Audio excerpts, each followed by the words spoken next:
All right, what's up, everybody? How's it going? Let's see. How do I get the music turned off? There we go. All right. Oh, this is fun, man. Dude. All right, we are live. Welcome everybody to Beyond UX Design. Very first. This is our very first LinkedIn Live event. I'm so excited, Tregg. Thanks for coming on, man. How's it going? If everybody out there listening, if you're new here, welcome. Thanks so much for joining us. And I just want to real quick give a shout out to all my Patreon sponsors because I can't do something without them. I wouldn't do this without you guys. Chris, Siraquan, Stacy, Radu, Megan, Andrew, John, Mark, and Kevin.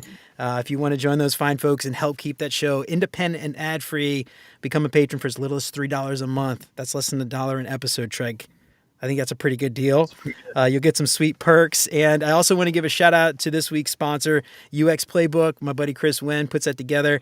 Unfortunately, he's in Vietnam, so he's like fast asleep right now. But if you want to transform your career from fuzzy to focus, make sure to grab UX Playbook's Fast Track Bundle. Head on over to beyonduxdesign.com/playbook and use the promo code BEYOND for nearly $25 off all of those examples, videos, tips. All of those handcrafted by Chris. Make sure to check that out. beyonduxdesign.com/playbook. Use the code BEYOND and get $25 off. So, how do you show off your work when you're under a strict NDA or you aren't really excited about the work that you created for your 9 to 5? I think side projects, they could be a great way to show off all those design skills. And by day, Tregg Frank here is crafting accessible design tools at Stark. But by night, Tregg is building Divinate, his own venture that harnesses AI to streamline user research, and also Degreeless.design, a curated list of design resources. So needless to say, my buddy Tregg here knows a thing or two about side projects, and he's going to answer all your burning questions today. So Tregg, welcome, dude. It is so great to have you on. I am so excited. Thank you again for being my guinea pig.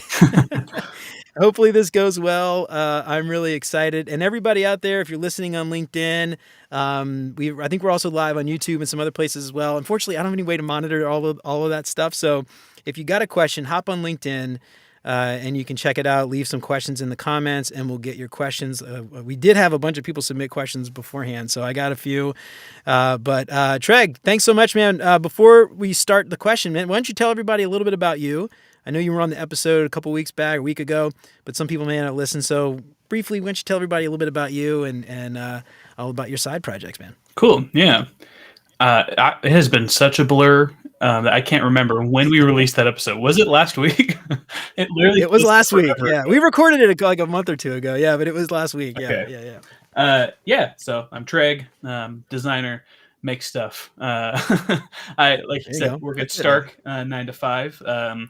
Stark is a suite of accessibility tools. It's one of the, if not like the biggest Figma plugin, or at least like. Is it really? I don't know if we're not the biggest. We're not like the number one in usage, but like in terms of like scope and how, it's cool. Check it out. Stark is awesome. I'm a user of Stark. Yeah. I actually was an early user of Stark.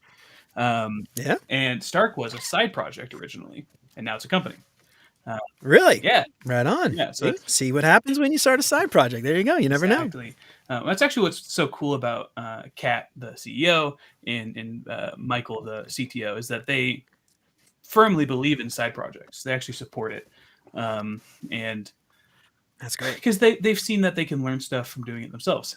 Anyway, so I do that day by day, and by night, like you said, I'm building Divinate, working with a friend and co-founder on that. He's helping me build the stuff, doing all the code stuff.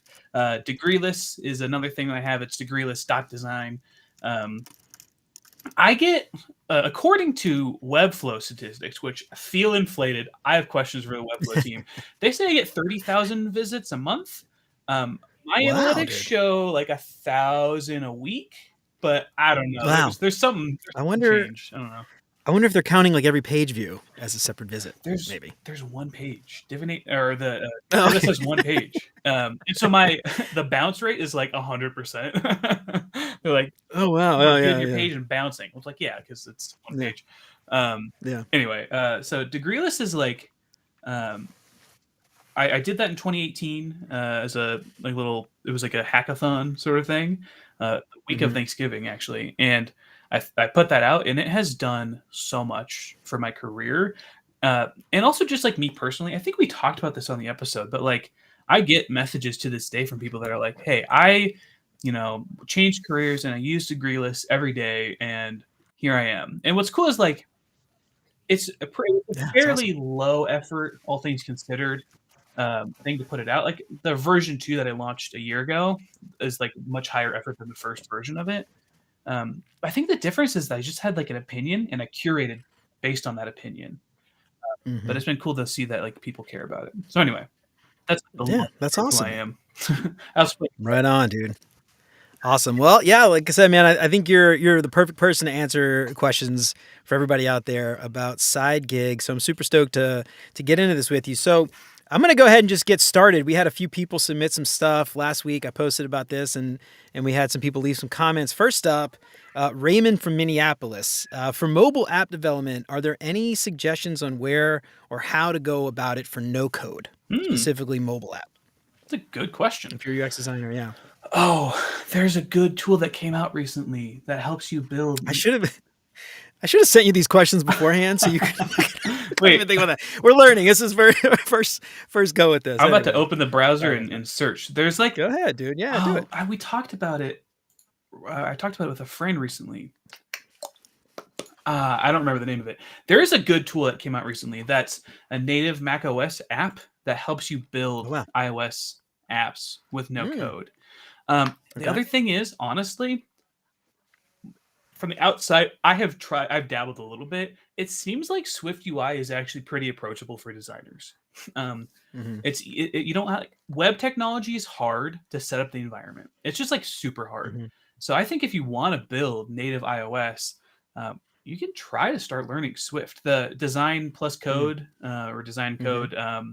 Code course is really good for that. They have a bunch of there's a bunch of it might be Playcat. I see your comment. Play native app. Yes, it is. Create with Play. Thank you, Kat, Okay. CEO of Stark. Um, Did she leave a comment on the threads yeah, in I on can the see it in LinkedIn the chat? little side in Restream. I don't see it. That's weird. Okay. Mine Well. does show it, so hey. Oh, and Restream. Oh, she must be on YouTube. No, Okay. it says Oh, it LinkedIn. is pulling it from LinkedIn. Oh, right on. Okay. Cool. I actually had no idea Restream did that. Well, that's awesome, dude. All right. Well, Cool. Josh, I see your stuff there too. All right, cool. Sweet. Well, Anyway. that's really neat. Now I know. Okay, cool. Now I know. So I don't have to have this stupid LinkedIn thing open up. I'm gonna close that. And now that I know that that's there, I'm really excited. Oh man, look at all those comments. Right on. Cool. All right, cool. So I got another question here. Well, I think actually, were you done with that? Was that I the think answer? I had like a few Go ahead. other Yeah. things. Like setting up a web environment is just really hard. Like I had to do that recently for my side Mm-hmm. project, and I learned a few things. If I'm in the code, I'm good, man. I know Tailwind. I can like kind of get some stuff done. I'm like not great at routing and things like that because I don't know, Mm-hmm. but I'm like proficient enough to break things. But Yeah. setting up the environment every time anything changes, it's a nightmare. Uh, so. Yeah, I think Swift is a little bit more approachable for designers. So I would recommend maybe just trying Swift. But if you have like a huge block and you're like, I just rather no code it, try Create with Play. Uh-huh. I played with it a little bit and it actually is pretty cool. So anyway, Yeah, I mean, I'm not like a developer by any means, but I guess one of the things I would maybe ask is for this side project, like, why does it have to be mobile, native mobile? Like, could it be browser-based web app, right? Like that you just pull up and it's just responsive. So I guess the question I would have is, especially as like an MVP, should this really be? Is that maybe too much for an MVP? Would MVP actually be valuable as like a web-based thing for now, and then maybe eventually turning it into native when you find out that there is, because I feel like native no-code stuff is probably kind of hacky, maybe, and it might there's be. like, I mean, I don't know, honestly, I have no idea. I don't want to say that, but I don't know. It seems really complicated for someone who's not a developer to try to like do that as their first side project, especially. I don't know. I Just a think thought. that's fair. It kind of depends on what you're aiming for and what the point of the side Yeah, project is. Like that's true. Benton had a comment, or Hmm. like what side projects, or how do you decide what side projects to build? Yeah. I think that's part of it. Like if you're like I want to work at Instagram working on stories, Yamila in our Slack group specifically talks about this a lot, that like they prototype everything and they care so much about prototyping. And so like they if that's the kind of role that you're aiming for and you're not there yet, a side project that's super focused on prototyping, which you could do with Swift, you could do inside a tool like Create with Play, I think that makes sense if that's what you are targeting. If you want to learn how to build a business, then do an MVP. Don't go full native app for your first thing. Yeah. Right, for sure. Yeah, so that's the kind of thing I would maybe ask too. Is I got some other questions here that people submitted for, but I think it might make sense to actually answer this one about how do you decide what to build. Yeah.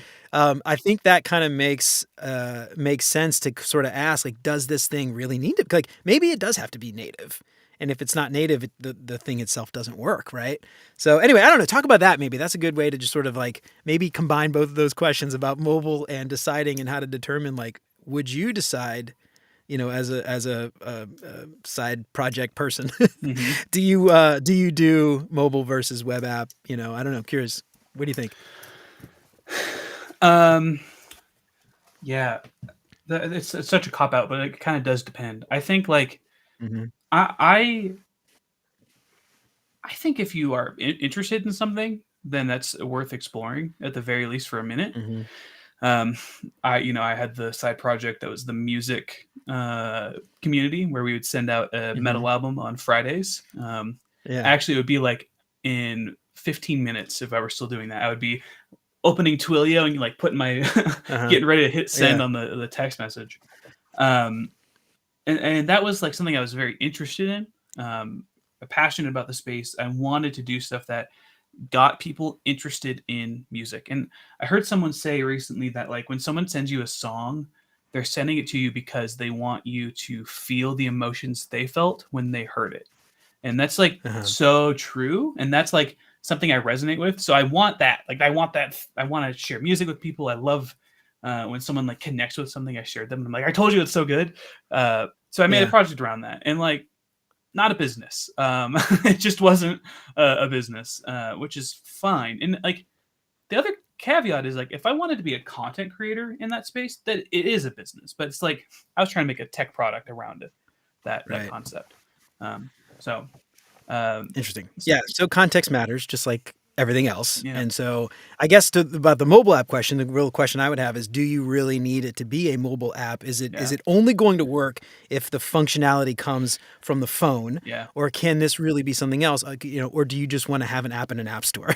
Like in that case, maybe you can do like I don't know, PhoneGap is still a thing. Is that still a thing? Like a web wrapper for a container? I don't know. PhoneGap was big back, 15 years ago, but anyway, I don't know. Yeah. It's just a thought. It's that's actually a literal question that I approached with Unslept, where like I had this idea for an app that would track music releases, because I found that like, maybe 5 years ago I listened to a band and I'm like, oh, they're pretty good. And then they had a new album come out in the in-between that I didn't listen to, that like years later I go back and I'm like, this is so good. How did I miss this?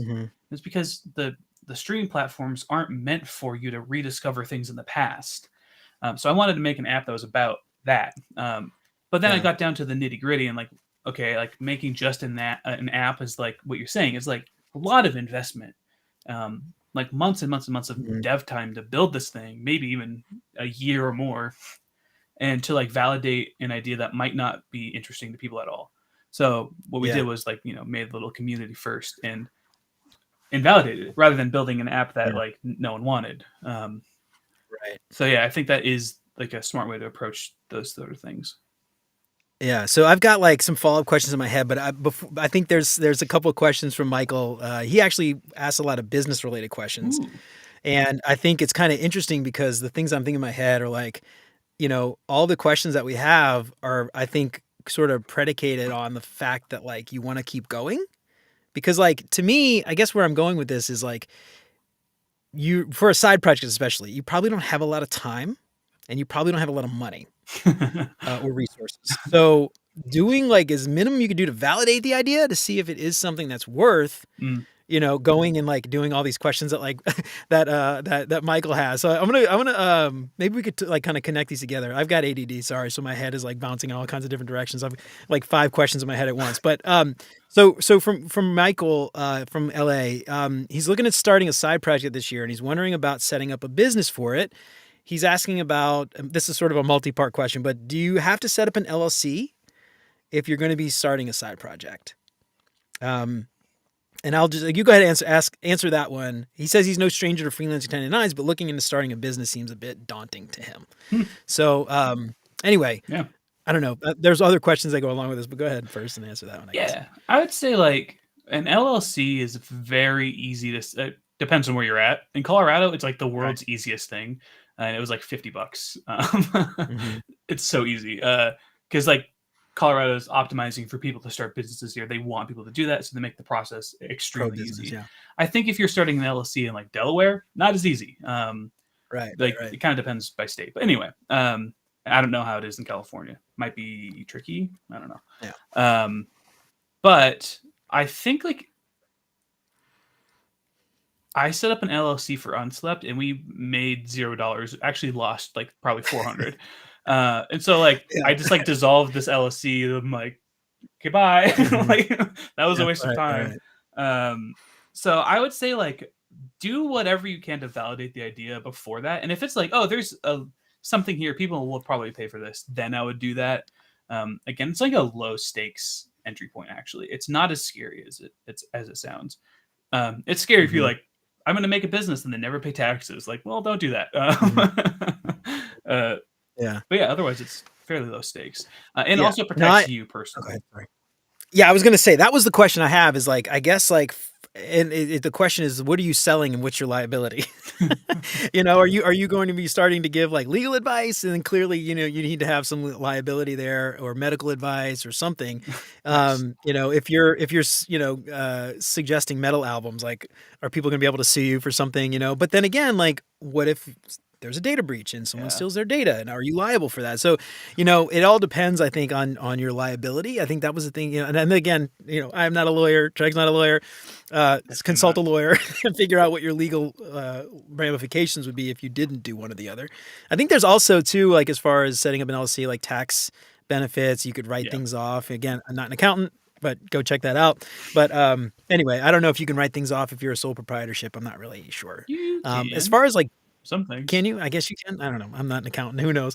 But also too, I think something to keep in mind if you in Louisiana was like this. If I created an LLC, and depending on what you're doing, if you needed like sales tax and stuff, you had to like submit forms like monthly. So there's things if you're selling something, you might have to submit like forms every month. So you got to stay on that, and if you don't, then you lose your LLC. So like Mm. it's just something to keep in mind. Yeah, it is by So the other state. question. Yeah, and that's varies by state. Yeah, so it's hard. The other question is from Michael is, what about bookkeeping? There seems like a lot to do and learn. He's wondering if you've done something like bookkeeping, or do you just hire an accountant? I guess kind Um, of like mundane stuff, but I'm sure the things you don't think about before you start a business. yeah, the $0 ARR for Unslept was pretty easy to count up. I was like 0. um, Yeah, yeah. there are so many tools now. Like if you're starting like I don't know if you're like I'm doing a lawn mowing side hustle, like that's probably Mhm. different considerations than if you're starting like a SaaS product. Um, Right. I know SaaS more, so like there are so many tools to help track that stuff for you. I mean, Stripe even tracks it for Mhm. you. But also, I would say that you're probably doing a little bit of cart before the horse.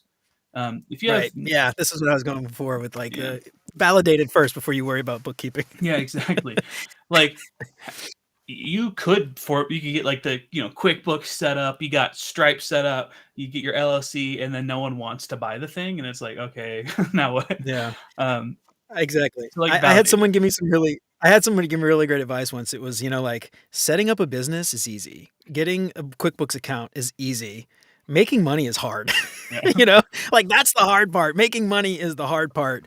Make money first, and then when you make money, then you can hire someone to do it all for you. exactly. So, don't worry about that kind of stuff. Lastly, Michael's question is about budgeting for tech stack. So how much maybe this is, again, it depends on what you're building and what your tech stack needs to be. But Bubble, Airtable, things like that, how much would one maybe, let's assume they're doing a SaaS app and there's Okay. going to be a database. How much do you think that would cost? Like, is there price considerations for someone thinking about starting a side project? That's a fair question. So like Unslept, we were sending SMS text messages, and those were costing.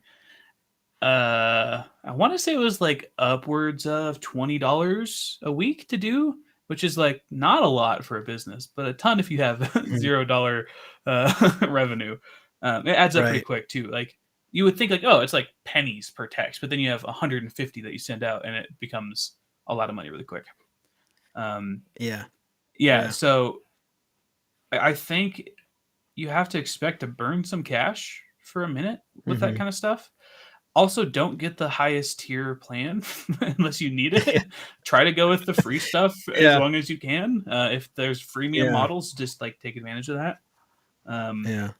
Yeah, but also You know, beware of things like Netlify and Vercel, which like are great tools and products, but have the risk of like if you get DDoS, then you have like $100,000 bill. yeah. So make sure you like. Something else too that I've kind of learned doing the podcast and all this other stuff. There's a lot of monthly subscriptions and things like Riverside and Restream and all these other things. And what I found is with like email marketing, for instance, like that was something I had to do. I signed up for some email marketing company that like I got a good deal. It was a year-long subscription. I realized like this thing sucks. I don't want to use it anymore. Like if wait until you actually find the thing you like do the monthly subscription, even if the yearly is cheaper for a little while, Yeah, and make sure it's the tool you want to use before you invest in a full year, even if the year is cheaper. Because if you don't use it and you wait, and you waste that money, then it's a sunk cost. And so anyway, that's something that I experienced. So anyway, I don't know. Just a word of caution, anybody out there looking at stuff like that. yeah, agreed. All right, so let's see. We got a good question. I'm gonna kick it over to Kat. Actually, asked a good question. Let's see. I got some stuff here pinned. As a product-led founder that is perpetually discontent with the solutions of the world, there's a thing that nags, and it says, "Is something you can solve with technology? You pursue it? What are the factors that help you determine whether or not you keep a side project as exactly that, or experiment a bit more with it becoming a thing, quote unquote thing potentially? Additionally, how do you determine if it's simply not a side project that can quote unquote become something?" Great question, Kat. That's a good question, and I feel like it's a question I should ask you, Kat. How do can I just like bring somebody call in? I wish I had like a DJ. I'm like, call in. Yeah, call in. Yeah. I don't know do that. So I know that in 2019, when I was in New York, I was working for a startup. I was a Stark user, and it was a side project at the time. What I didn't know is that they were like fundraising, and they're like, I think it might have been late 2019, maybe early 2020 when I met with Kat. Anyway, she hit me up and she's like, "Hey, I'm in the city. Do you want to get coffee?" And I was like, "Yeah, let's get coffee." And she asked me questions about how I use Stark and the problems I experience with getting people to do anything accessibility at every company I worked at. And I was giving her all this information, and she was doing like validation conversations. Like she's like talking shop and getting the vibe for like, is this thing a thing? Because it felt like it was. And like I said, she was in the city because she was like talking to investors that day. I find out later. So there were, I think for Stark, there were signs that it was a thing people wanted and needed. The existing solutions were subpar. If they even existed, which they kind of didn't. And so they also saw that people were passionate about it, and like a community formed around Stark as a whole. And so I was a part of that community. And so, yeah, it was kind of like a lot of validation signals that this is like a thing people need and want. And people are sick of like pasting hex codes into a website that looks like it was built in 1998 to validate if things have sufficient contrast. So there's like a lot of signals. And so let's raise and make this a thing. And there's like, let's fix all of product development to make it accessible. And then I got hired. Now, I would say like, I know better the signals to say don't move forward. So, unslept. Yeah, I guess the signals to move forward, like that's something That's like hard. you never really know. I mean, it's more obvious when this is like clearly not going to work. Hmm. But yeah, it's hard to have that intuition of what will work, but it's easy. Yeah. Anyway, go ahead. Yeah. I'm going to cut you off. No, it is. It's tricky. Like unslept didn't work because no matter what price point we said, people were like, I don't really want to pay for anything. Like I already don't pay for music. So I'm like, Yeah. okay, cool. And then also something we learned, in the metal in hardcore space, you are rewarded for suffering for your music. When Yeah. people they like Indie rockers, yeah, dude. yeah, they like glorify the grind and like Uh-huh.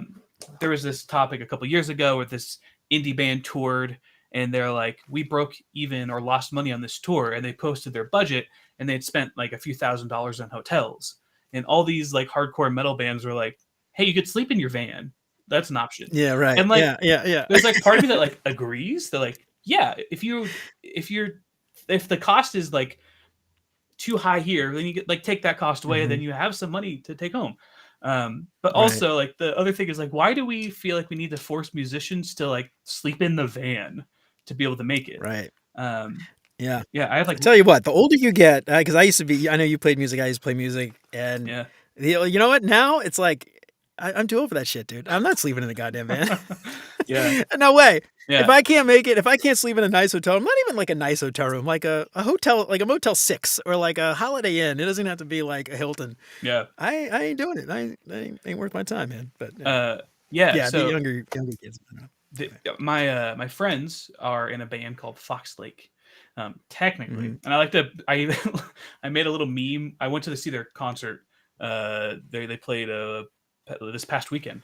It was awesome to see them play because like I saw these guys playing their first band. I was in their second band with them. I started this band with them and left, and now like they are doing it. They're like a national tour. They toured in Europe earlier this year, or like late last year, and they're just like doing it, and it's been awesome to watch. I almost like got teary eyed watching them play. But I sent this like little Mhm. meme to the drummer that was like, the guy standing in the corner and like everyone's dancing. And I was like, they don't know I started Fox Lake, and it's like, but none of your songs Yeah. were used. Anyway, uh, that It's like they the original drummer for the Beatles before yes, Ringo. exactly. What's like, isn't it like George Who something? knows that name? I don't I know. have no idea. Anyway, but like I think that they would love to sleep in hotels. They sleep in the van a lot, I think. I think they Mhm. would love to be in hotels. Yeah. So Sure, yeah, the of whole course. thing, the whole reason they brought that up is like if you're trying to approach a market that no one wants to pay, and you're kind of rewarded for the DIY ethic, then like Mhm. you're trying to sell to people who don't have money and don't want to. Pete Best, yes. Pete Best. Yeah. You're, Thanks, Chris. you're trying to sell to people that don't want, um, they don't like want to pay, and then like on the other side, like bands don't really want extra. Like they want money, but they also like they don't want to start GoFundmes. Like there's like this kind of like culture of like Mhm. they don't want to ask for anything, and so like Right. everything I wanted to do kind of didn't go anywhere. So it was a Yeah. really good signal that like people care about music, but this isn't a business. Not in Yeah. the way not in the Yeah. model I was approaching. For like Right. for things like Degreeless, I think actually there are really strong signals that I could turn that into a course, and I explored doing that. I have a newsletter in place of it, because I ended up writing like a ton of content, and I was like, oh, I think I could just like write stuff about design rather than have like a Mhm. course with a video format. But that's Yeah. pure like very much validated that like my way of thinking about teaching design and the structure that I approach it with is like resonating with people. Um, Right. so I would probably like in a different like set of circumstances would have probably explored that deeper. Yeah, and it's interesting too, because like with the course, like there's already methods set up for you to easily validate that too, if you wanted to. I mean, you could go into Maven and record a few Yeah. things and throw it out there and see if you get any takers. So like it's interesting because like a lot of these side projects, we talk about side projects, but like side projects can be almost anything. Like a side project's not a monolithic thing. It, like you mentioned before, cutting grass could be your side project. It's not tech at all. It has nothing to do with technology.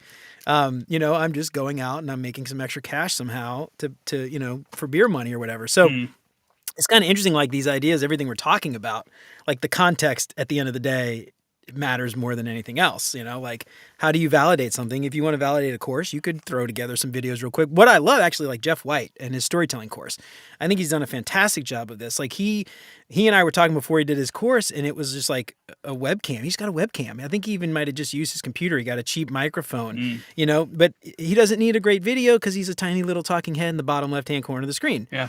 So, he was able to validate that very quickly, and it's paid off quite a bit. And now I'm sure he could take that and expand on it. And he's already built up like a nice little audience and get a nice camera and make a bigger thing and have like, super high quality videos. But he didn't need that. He didn't need to do that to validate the idea, And so anyway, similar to that, that's totally different though than creating your own mobile app with no code technology. Those two side projects are very different. So anyway, context is really important. All right, we got a good question here from Nick, and a few other people actually asked this as well. I'm going to give them a shout out. I think Laura and somebody else. Anyway, they asked a question about avoiding burnout. Yeah. Somebody actually asked a question about avoiding burnout with kids and a family. You've got a kid, you got a new kid.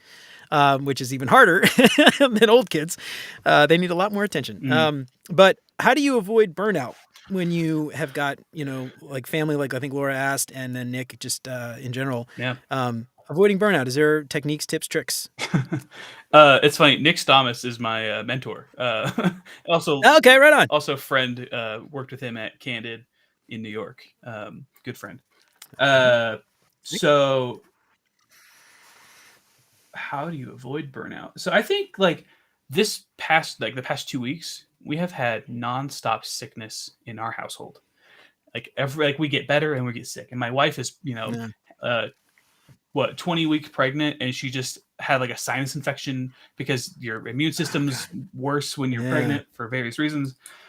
So like we've like been dealing with sickness. And so I have not worked on side project stuff very much. And the work I've been doing is like the lower energy background work, like just thinking about things and like exploring and learning.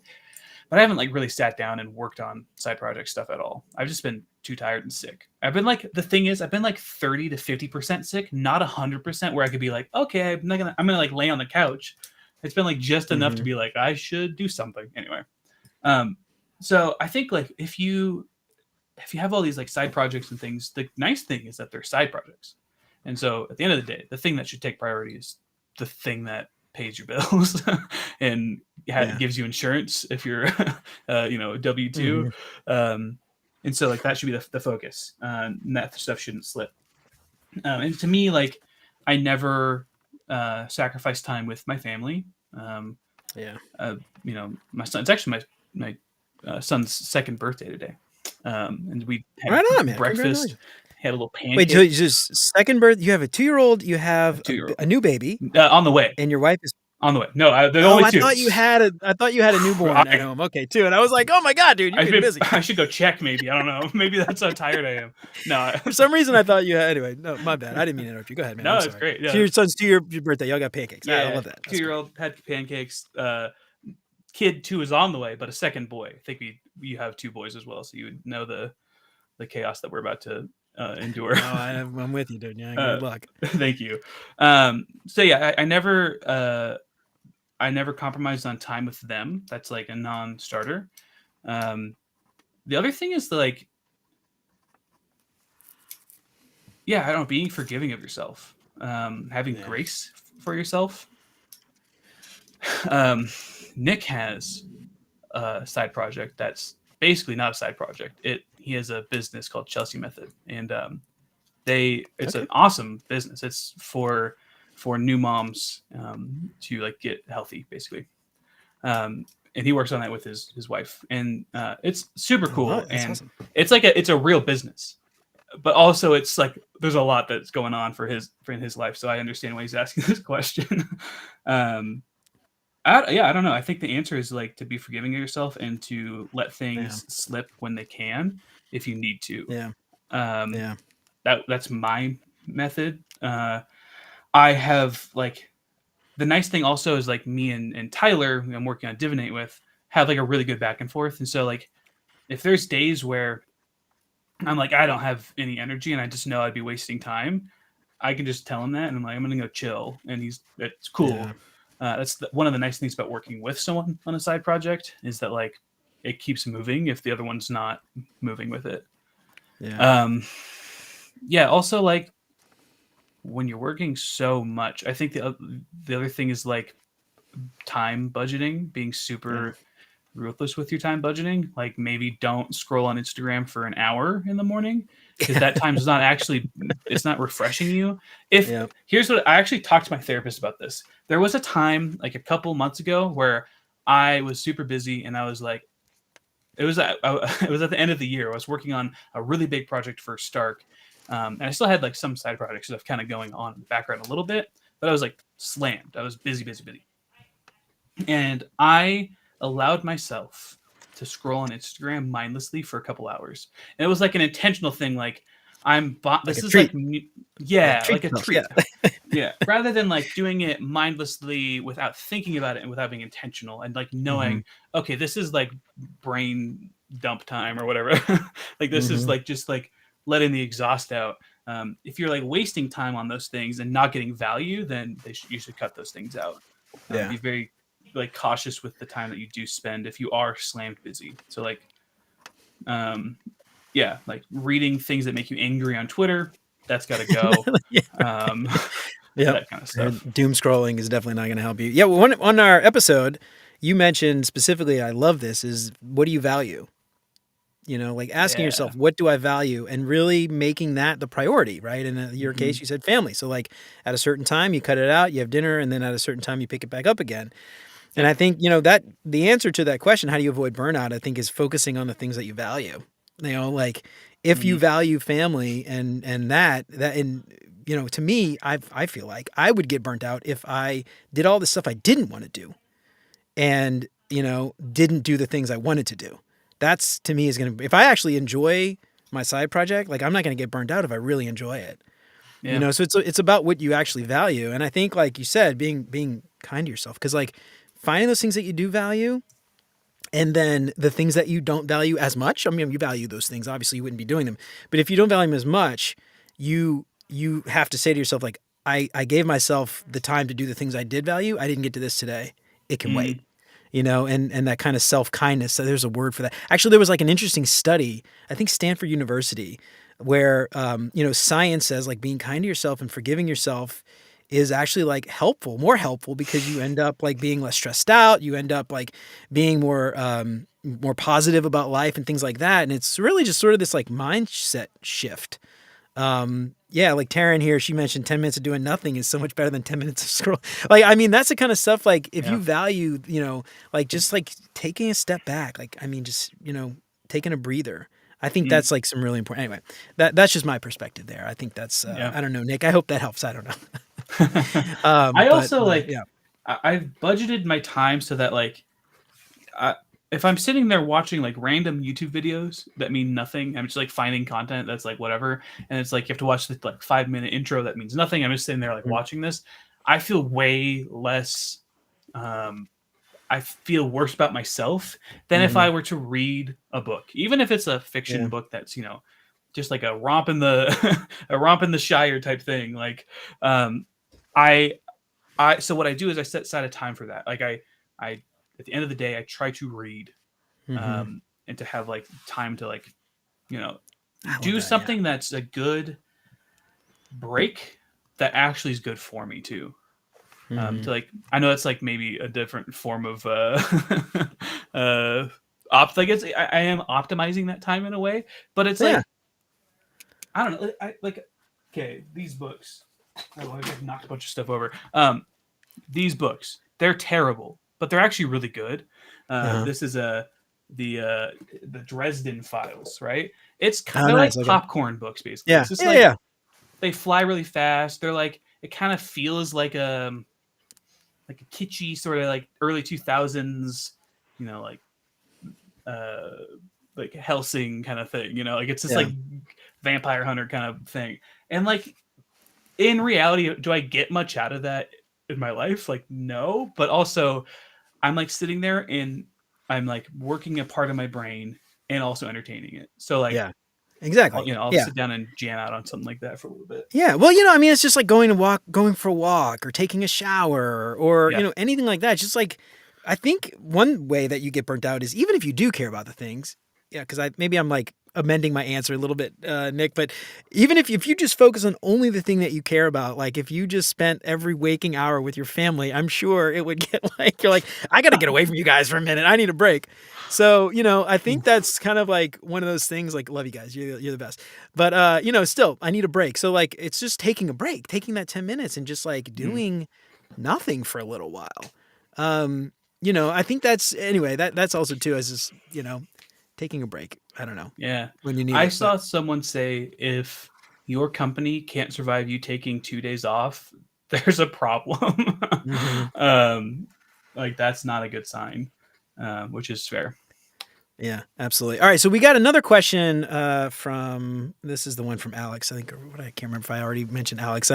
Anyway, doesn't matter. When everything seems important, how do you prioritize tasks across your side projects, job, family? And we sort of touched on this a little bit, but I'm curious. Alex from San Francisco, SF as they say, wanted to know like when everything's important, how do you prioritize those things that you want to do? Maybe that's that time blocking you were talking about, but I'm curious if you have any additional thoughts there. Yeah. Well, if everything's important, then like nothing is. Yeah, that's um, a good point. if you have family, that should be number one. I think there are times where there's like a little bit of a push and pull, and so you need to be forgiving of yourself. But also, like, you can't Mhm. pay down that debt. Yeah. So I think the CEO of Chase, Jamie Dimon, has Mhm. a clip where he talks about this. And it was a little bit unexpected to come from him, but he was like, he sees people who are CEOs of massive banks. He has these like mucky muck type people that he's Mhm. associated with, and they're like, yeah, I just have like a really bad relationship with my kid. And he's like, yeah, maybe it's because you don't see them. Right. Yeah. He was like, Yeah. yeah, well, I just don't have time. Like, what about when you golf every Sunday? Yeah. Yeah. Like that, Yeah. you're showing that you value golfing and work Mhm. exponentially more than you value your kids. Um, and Yeah. the original co-founder of Netflix, he talks about how on Tuesdays, I think it was Tuesdays for him, they were date night, and he always Mhm. left the office at 5. And so if someone was Yeah. like, "Hey, I have something to talk to you about," he's like, "Well, I'm walking to my car, so you have to come with me." And at 5, he was gone, and Mhm. he was never compromising on that. Because those are things that like companies go away in 100 years. People might not remember that Facebook was even a thing, Yeah. like, so maybe it's like not worth killing Yeah. yourself for Yeah. this thing. And also at the same time, neglecting the things that make us human and give us a reason to do those other things. Yeah. Um, so I Yeah. think that it's just like you have to know what your values are, because Yeah. wherever you put, like, you have like, people joke about like or talk about the however many minutes they're on a day, you get that in dollars and then you Yeah. spend them throughout the day, A budget. It's like a budget. Yeah, exactly. yeah. Right. You only have so much. Right. Yeah. Yeah. And Yeah. if you're putting all your coins on this thing and this stuff over here is never getting any investment, then you've shown what you value. Mhm. So you just have to be mindful of that. And I have seen that my toddler notices that. So if I'm on my Yeah. phone, it's so Yeah. funny how quickly they learn to be like, "Daddy, daddy, daddy." Yeah. Like, Yeah. he like starts like getting in your face. I'm I like, know, I'm replying to dude. like a text from your grandma. Like, give me 1 second. Yeah. I uh, have my kid. He's 8, almost 8. And the other day, this is the first time he said, "Dad, would you please get off your phone?" I was like, I was texting my wife. I was like, "I'm texting your mom about something. Would you please just like chill out?" But yeah, it's just kind of like, shit, am I that dad? I am that dad. Damn it. it's like, I don't want to be, and it's funny because I'm like, get off your tablet. No, you're always on your phone. I'm like, You're like, all right, you're yeah. right. I'm like, yeah, but I'm the So parent and I'm in charge and get off your tablet. Oh man. Anyway, all right. yeah, This is it's real. a really good question from. Let's see. This one's from Hannah. Aside from Degreeless.design, are there any other side projects or ventures that you're exploring or would like to tackle in the future? Oh, that was a good Hannah question. who? It didn't say. Okay. She My submitted this sister's one name from. is Hannah. Oh, I don't think this. I don't know. She Could be. submitted this, and this was from the form on my website. She may have gone. I don't know. Who knows? I don't know. We'll assume it's from your sister. Yeah. Yeah. So what was the question again? I was focused on it being my sister, maybe. Aside from Degreeless.design, aside from Degreeless, are there any other side projects or ventures that you're exploring or would love to tackle in the future? Hannah. Yeah. Hello, Hannah. Maybe my sister. Probably not. She might be watching though. I sent her this link. Oh, what's up? I'm working on Divinate. That's the side project that's like most active. Degreeless, I continue to write about design. Just kind of, I actually have a backlog of stuff I've pre-written or Oh, stuff that nice. I've like written but needs to be edited that I'll send out eventually. That's just a newsletter when I have things to say. Divinate is the primary focus. I've come up with other ideas while working on Divinate. Okay, I think here's a free idea, and this is a hard one, Oh, and also like one of those things you could probably raise a lot of money doing this, and also maybe never make money. But like, there needs to be a better AI first email application because I don't want AI to write my emails. What I want AI to do is help me organize and sort and summarize emails by theme. So if I get a bunch of like an UX, email reader, like a email client, is what you're talking about. yeah, Okay. yeah, exactly. Like almost like a uh, like like Spark. Spark is a really good email app, and they have some smart sorting and like they choose when to send you notifications and stuff pretty intelligently. Mm-hmm. But I need something that's like a step further, where it's like, hey, you got 100 newsletters about UX this month, and do you want us to like pull out the things that seem most relevant to you, and then Mm-hmm. we'll like Perplexity, where it's like you can see the citations of which newsletters they come from, and then it's like, hey, you didn't need anything from these ones, unsubscribe from those. There's some Yeah. tricky stuff in there, but I think that a team who does that well would probably get acquired by like a big company and make a lot of money. Yeah. And it sounds like an opportunity. Anybody out there? That sounds like not a no-code solution there. That sounds like something Yeah, you're going not to have yet. to hand code there. Yeah, for the maybe 10 years from now, that'll probably be I ChatGPT got will to do it see for you. a preview of a pretty cool tool recently called Mm. Plum, Can you talk about it? PLUMB. Yeah, Oh, you are talking about they're it. like, Silly question. yeah. We're live, by the way, Tregg. If you can't talk about it, it's a little too Just late. kidding. It's too late. Plum. A friend of mine works there. It's actually a pivot after a pivot. And because they were like doing something over here, and then they were like, this isn't really working, let's do this. And they had to build an AI tool. And then they're like, this is too hard to manage. We should build a tool for building the AI stuff. And then they're like, we just accidentally built something that's worth even more and has like a real need. And it's super cool. It helps you like pipe AI stuff around, and it's a visual thing to do that, and helps you like clean the data. It's really cool. Yeah, that's awesome. So no code AI stuff will come, and it will make you move so fast. Wow. But in the meantime, it's very manual, and that'd be really hard. Yeah, right on. All right, cool. So we've got another about 12 minutes or so. I have a bunch of really ridiculous this or that questions that I want to ask you. But before we do that, is anybody out there listening has got another question? I've got one more question that we're going to ask Tregg. I'm going to give you guys some time. Put your questions in the chat there on LinkedIn. I think there was actually... Well, there was one person on YouTube, but they just left. So you're not on YouTube anymore. But this is really cool, man. Restream.io. I give them a shout out. Like, I actually have never used it before. I had no idea. I was like freaking out. I'm like, how am I going to keep track of all the questions?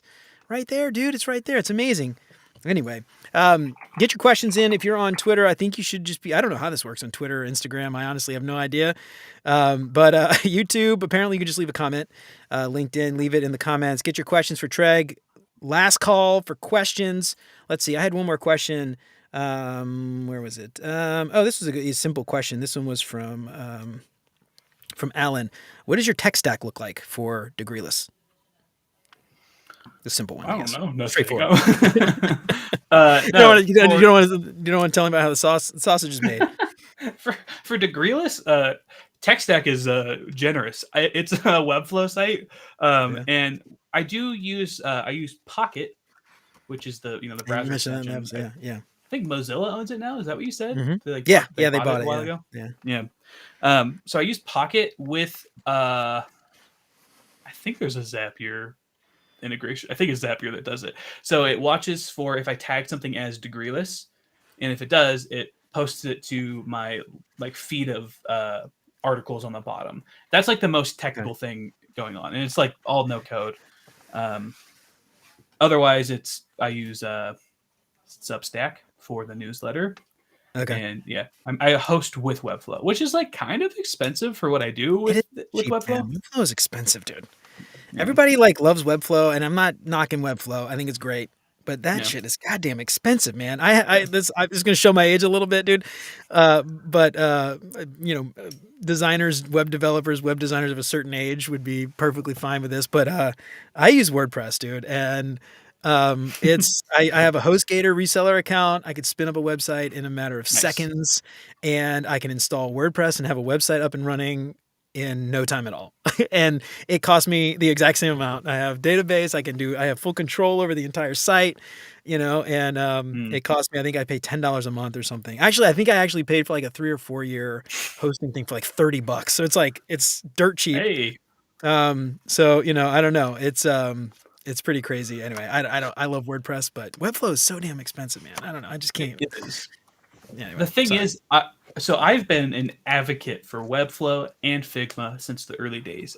I don't know what it is. I like find these tools and like even Yeah. Stark before I joined, I was like, everyone should be using Stark. I actually made a YouTube video when I was in school talking about my process in Sketch, and I talked about the old Stark. And Oh, it right used on, to have man. this That's like awesome. this little window you could drag around, and it had the simulator where you could like simulate color blindness through the window, which apparently was like Oh, that's really a cool. technical nightmare to maintain. So that's Oh why it's my God. gone. Yeah. No idea how to do that. Yeah. That's cool. Yeah. um, That's a really neat. Yeah. That's awesome, man. yeah. Anyway, I love so I've gotten so many people to buy Webflow subscriptions, and I've moved multiple teams onto Figma, and then Yeah. like pieced out and left after they Yeah. moved. If Webflow, if you're listening, I'm not anti Webflow. I'm just saying I can't afford it. That's all. I'm just saying, For all the crap I where's want to my do. headhunter fee? Yeah, yeah, exactly. Yeah. Like you can hook me up with like a free Webflow. I'll get you some like people to sign up. But anyway, I don't know. I like Webflow. It's a really cool tool. But WordPress, I don't know. I'm a simpleton. I'm a simpleton. Yeah, What about Divinate? What's your tech stack there? That sounds more complex. I don't know. You want that's to one get I into know a that? little bit more about. Yeah. Yeah. Yeah, so we use React, and Okay. there's I don't know that there's a name for it. There's like some specific like stack that my co-founder uses that has like TypeScript, React, Tailwind.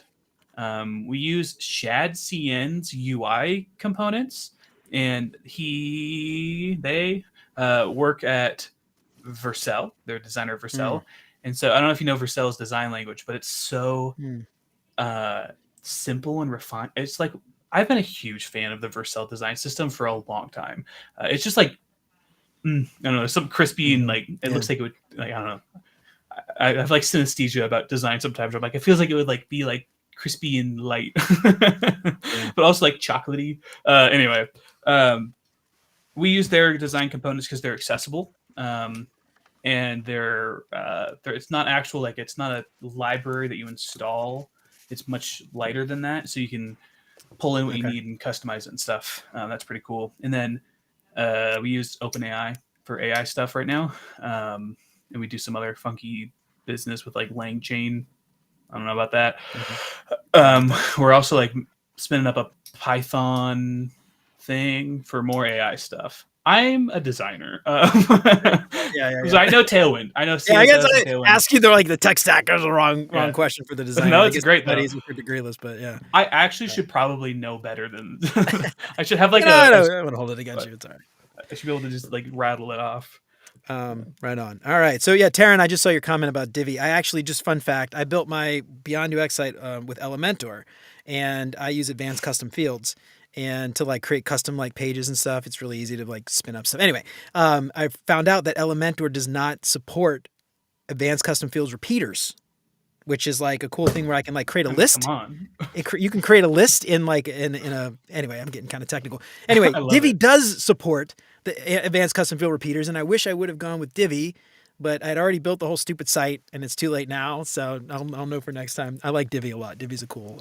Anyway, whatever. Get nerding out on WordPress here. All right. Let's see. I got Interesting. some. I have, Yeah, I go have a ahead. WordPress comment first. Go So ahead. Tyler, my co-founder, Mhm. he and also coworker at Stark, we work together a lot. Oh wow, you guys are always He worked at Flywheel, which was I don't actually know what Flywheel did, but it was a WordPress plugin thing, Okay. and he got Yeah, I remember acquired by WP Engine. that. I Yeah. think Yeah. I don't know what Flywheel does actually. I have no idea. But anyway, but they got acquired by WP Engine, which is WordPress plugins. But like the WordPress plugin ecosystem is pretty wild because you'll have like the big ones like WooCommerce and like all these things that Mhm. that have been like acquired or like all these different things. But then like they have sub plugins for the plugins, and there's like $1 million businesses that are like sub plugins. Yeah. It's very interesting. Yes, Yeah. WordPress host. Hi, Tyler. Hey, Look, Tyler. they What's up, did man? things. I don't know what they did. I All know right. multiple people who worked there. Yeah. My wife actually, for a little while, was trying to get. She worked with them and ended up leaving because she got another job somewhere else. But she was working with Automatic on some Yeah. stuff with the owner of WordPress. And anyway, I have some friends who work for Automatic and stuff too. But anyway, Yeah, me too. all right, cool. All right, dude. So I got some this or that questions that we're gonna go through. First thing that comes to your head, since if everybody, oh yeah, what you got? Nick Thomas asked me a question. He said, Oh, "How are you so smart and handsome?" there we That's go. all from my mom. So anyway, Yeah. continue. Sorry, I wanted to address that before we moved on. Oh, I love it. All right. Oh, I didn't mean to do that. I don't know. Apparently, I can like pin WordPress questions. host. That's pretty cool. Can I WordPress do it? host. Anyway, that's really cool. I don't know. Maybe you can, or maybe I can. I don't know. Anyway, I accidentally clicked it and it pinned it. All right. So since you were on the episode, we asked you 5 questions to help our listeners get to know our guests a little bit better. You've already answered those. So if you haven't listened to BeyondUXDesign.com, go check out the last episode. 2 episodes ago. I can't remember what episode number it was. Tregg's on there, and you can find a little more of him. Since you've already answered those questions, I've got some absolutely ridiculous this or that questions to help everybody listening today get to know you even better. Are you ready? Answer the first thing that comes to your mind. You don't think about it, okay? And Okay. I'm going to set a timer for a couple minutes, and then we'll go from there. All right. Would you rather fight 1 horse-sized duck or 100 duck-sized horses? 100 duck-sized horses because I've known this question because a horse-sized ducks are pretty mean in my experience. Yeah, Geese are really especially mean, but geese. like Geese are really mean, yeah. yeah. But I just imagine being pecked by a duck the size of a horse would not be very fun. I feel like I could Mhm. kick some horses away, like Mhm. let's be like 100, yeah, easy. All right. All right. Yeah, Get to fair kicking. enough. All right. Would you rather be able to talk to animals or speak every foreign language ever? Foreign language ever by far. I Yeah, love when actually I animals. said that, I was like, I think it was an easy question. Yeah, foreign language by far because like there's like a lot of alpha in that. Like you could like there's like so much. Yeah, there's so many opportunities. I could travel anywhere. Yeah, and All right. also there's every language. There's some rare languages that like I could be the first to translate something to that language. Anyway, All right. I heard that. Yeah. All right. Let's see. Would you rather be perpetually underdressed, right? So always wearing flip flops and shorts, or perpetually overdressed, like always wearing a tuxedo for every occasion? both are both have a very there's like a very specific type of guy that you unlock by being like the guy in the tux at like McDonald's. Like, what's going Yeah. on here? Or like at the beach, you have to wear. You go to the beach, you got to wear tux. No questions. I guess you Yeah. could like maybe like I would allow you to take the pants off to go swimming, but that's it. You got to wear the shirt and the tie. So I think I would choose underdressed because I have firsthand experience feeling like the underdressed person in a room of not underdressed people. When I worked at Chase, we I went to the Chase headquarters building, and I we actually were kind of like not mandated, but we were like asked by our manager to like not change how we presented when we were at the main headquarters because she very intentionally wanted us to be noticeable that we were a different type of team. We were innovating and making like product decisions that were cutting edge stuff. So like she also was in a punk band in the 70s. Oh. So like Oh wow. Yeah. she's like, don't change who you are, be who you are. Yeah. Yeah. So I was wearing a hoodie, riding the elevator up, and I look around in the elevator, and every single person in that elevator was wearing a suit, and some of them looked like nice suits, like $5,000 or more suits. And we're riding up, and I'm like, they kind of look at you like, are you like the delivery guy? How did you get in? Yeah. Do you have a badge? What's going on here? Anyway, so I felt that. Right on. I love it. All right. I want to ask some design related questions. Would you rather only use Microsoft Paint or PowerPoint? Oh, forever, for Paint. everything. Paint. Really? Yeah. A friend of mine, Ethan McDonald, he's gone back on Twitter. It's GHABAK, I believe is what it is. He's been doing live streams where he redesigns things in Paint. So he like redid the Facebook mobile app feed in MS Paint. And like that means he's going in and like hand drawing icons and so I know it's possible. So I would do MS Paint over PowerPoint. I had a typography professor who saw someone doing their typography assignment in PowerPoint, and he was like, "What are you doing?" Anyway, I actually PowerPoint. I used it a lot in my last job because I had to do decks and stuff all the time. Yeah. I mean, you could do some cool stuff. I mean, I'm just saying, Microsoft Paint, that was tough. All right, dude. That's it. That's everything we got. We're out of time. It's 2:30.